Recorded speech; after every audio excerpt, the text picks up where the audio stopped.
अब देखो बेटा, अब ये वाला कोण बराबर ये वाला कोण, ये कोण बराबर ये कोण। तो यहां से पहले कोण लेंगे ए सी डी बराबर कोण एफ जी एच। ठीक है, उतारो नहीं, पहले समझ लो, है ना।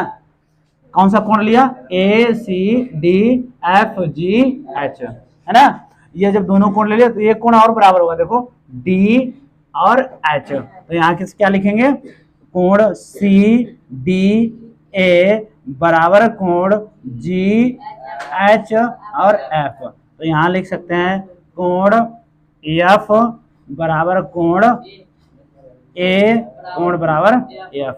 तो हमारे कोण त्रिभुज कैसे होंगे, समरूप होंगे, तो इनकी रेखाएं भी बराबर होंगी। यहाँ लिखो एंगल समरूपता कसौटी। अब घर से नहीं लगाया, ये बहुत सिंपल था। यहाँ लिखो तो सी डी बटे जी एच बराबर ए सी बटे एफ जी बराबर, यहाँ लिखो ए डी बटे एफ एच। हो गया। समरूप कौन से करने, ए बी सी समरूप त्रिभुज पी क्यू आर। ये रेखा इसके बराबर, सबसे पहले लिखेंगे ए बी बटे पी क्यू, समझ में आई, साइड रेखा। तो यहाँ पर ये लिखेंगे A D P M, prime minister, very good. नहीं, अब बटे में आ जाओ इधर, यहाँ पर लिखो इसमें बटे में तो पूछिए, यहाँ पूरी रेखा लेना त्रिभुज की बी सी बटे क्यू आर। ठीक है, अब देखो इस बी सी को हम कहने का मतलब है, यहाँ देखो बेटा एक पॉइंट लिखना है, बी सी बराबर बी डी बराबर 1/2 बी सी। देखो कैसे लिखना, ये बी डी रेखा जो है, हाँ सुनो ध्यान दो, बी डी रेखा जो है वो बी सी की आधी है, तो हम बी डी को कैसे लिख सकते हैं, 1/2 बी सी। अब यहाँ पर इस रेखा को हम क्यू एम को लिख सकते हैं 1/2 क्यू आर, समझ में आया। अब यहाँ देखो बीसी कहाँ लिखा, यहाँ हम बीसी की जगह क्या लिख सकते हैं, 1/2 बीसी। यहाँ पर बी डी और लेना एक, यहाँ लिखना ए बी अपान पी क्यू बराबर, यहाँ बी डी अपान ए हो जाए क्यू एम। ठीक है, इसको हम लिख सकते हैं, यहाँ देखो ए बी बटे पी क्यू बराबर 1/2 बी सी बराबर 1/2 क्यू आर। ठीक है, तो हमारे त्रिभुज समरूप होंगे, अर्थात त्रिभुज ए बी सी समरूप त्रिभुज पी क्यू आर। ठीक,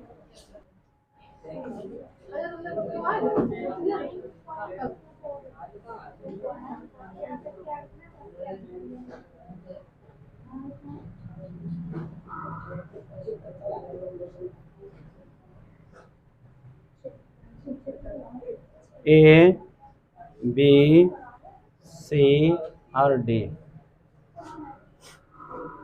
क्वेश्चन कर रहा है कोण ए डी सी बराबर कोण बी ए सी, है ना। ये वाला किसके बराबर है, इस वाले के बराबर। तो हमें सिद्ध करना है सी ए स्क्वायर बराबर C B point C D.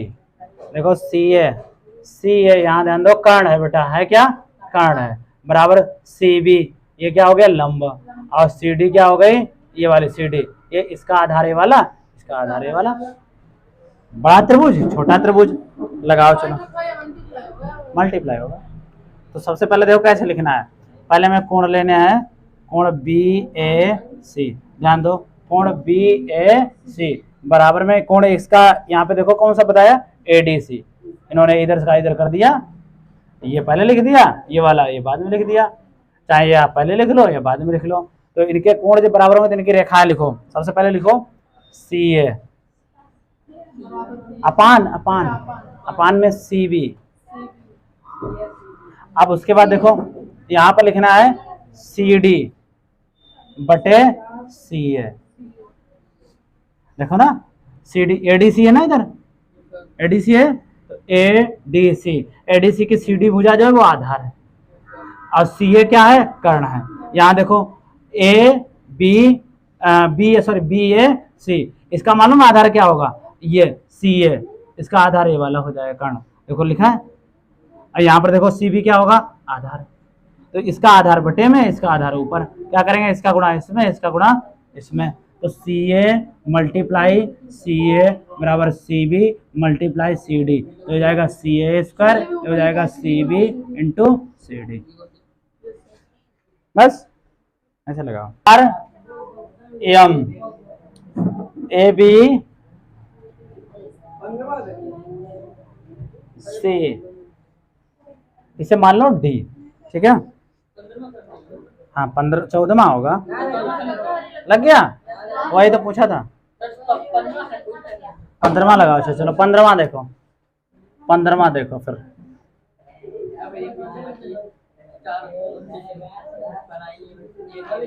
ना बनाना वो वाले, ठीक है, ऊपर वाले, P Q R S T, ठीक है बेटा, ये 6 मीटर है, और ये वाली आपकी एच, ये ज्ञात करनी है, और ये वाली टोटल 28 मीटर है, और ये वाली कितनी है, 4 मीटर है। लग गया समझो आपका क्वेश्चन। देखो लंब के बटे में लंब रखो, है ना, आधार के बटे में आधार रखो, तो यहाँ पे जो ज्ञात करना है उसको कहाँ रखना, जो ज्ञात करना है उसको कहाँ रखना, ऊपर।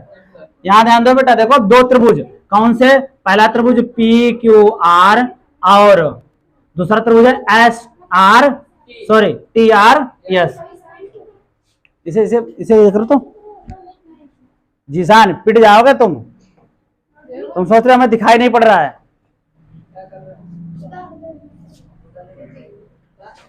इधर ध्यान दो, देखो बेटा, अब ये लंब है ना, तो इसे क्या लिखेंगे, पी क्यू, और ये वाली क्या होगी, टी आर, बराबर देखो ये रेखा ऊपर, ये अब बड़ी रेखा, जब बड़ा ऊपर है तो बड़ी रेखा ऊपर, तो यहाँ क्या होगा, एस क्यू बराबर एस आर, ठीक है, पी क्यू एच है, ये आपकी 6 है ना, टी आर बराबर ये कितनी है, 28 है, और ये कितनी है आपकी 4 है, ठीक है, तो इसका गुणा इसमें कर लो, इसका गुणा इसमें कर लो, है ना, तो ये क्या होगा, देखो ये सीधे उस पर गुणे में ले जाओ, एच बराबर हो जाएगा 28 गुणे 6 बटे 4, 4 सते 28, 7 छंगो 42, ये आपकी आ गई हाइट, ठीक है।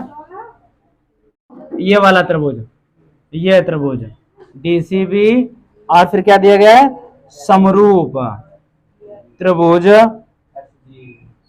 एच जी ए, हो जाएगा समरूप। समरूप के लिए हम क्या करते हैं, 2 एंगल लेते हैं, समरूप कर देते हैं, ठीक है, 2 एंगल लेंगे, समरूप कर देंगे, करो। पहला एंगल ई ले लो, अमित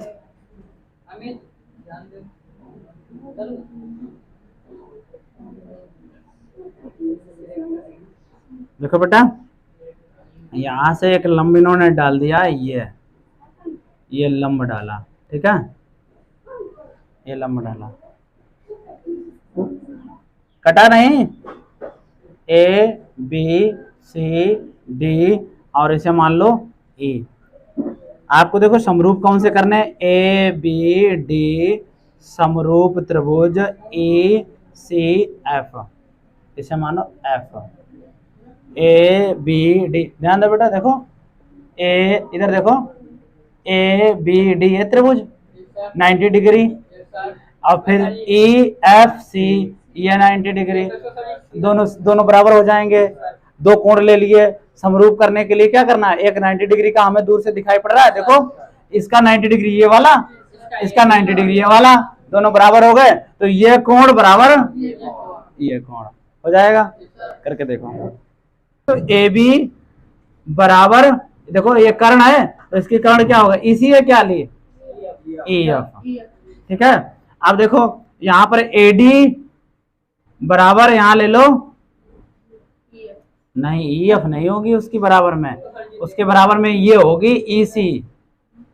भाई देखो 90 डिग्री का कोण कहाँ पर है, यहाँ पर है ना, तो ये 90 डिग्री के सामने वाला कर्ण होता है, 90 डिग्री के सामने वाला कर्ण होगा, 90 डिग्री के सामने वाली भुजा कर्ण कहलाती है। तो यहाँ 90 डिग्री ये है तो इसके सामने वाली भुजा ये होगी कर्ण, तो इसका कर्ण ये है, इसका कर्ण ये वाला है। तो यहाँ होगा ई एडी है लंब है तो ई एफ, ठीक है। उसके बाद आधार देखो, इसका आधार क्या होगा एफ सी, है ना, और इसका आधार क्या होगा बी डी।